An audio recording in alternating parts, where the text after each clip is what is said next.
ఆయన ఈనాడు పత్రికా కుటుంబానికి, జర్నలిస్ట్ కుటుంబానికి,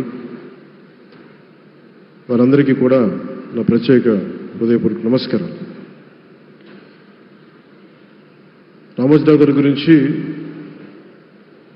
అందరూ చెప్పిన దానికంటే కూడా నాకు నా పర్స్పెక్టివ్లో, నా అనుభవంలో నేను చూసిన రామోజీరావు గారిని మీ కొద్ది సంఘటనలు పంచుకుంటాను.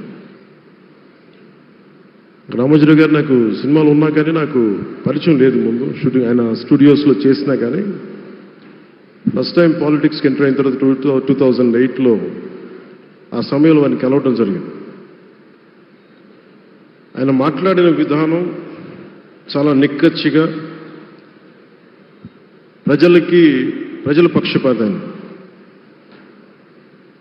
ఆయన మాట్లాడుతున్నంతసేపు నాకు మైండ్లో ఒకటే అనిపించింది, మనసులో జర్నలిస్టిక్ వాల్యూస్ని కాపాడటానికే ఆయన ఉన్నారు. ప్రజాక్షేమం, ప్రజా సంక్షేమం, ఈ పర్స్పెక్టివ్లోనే, ఈ కోణంలోనే ఆ చర్చ జరిగింది. నన్ను ఒకే ఒకసారి ఆయన 2019లో ఒక లంచ్కి ఆహ్వానించారు వారి కుటుంబ సభ్యులతోటి. ఆ రోజు ఆయన మాట్లాడింది దేశ పరిస్థితులు,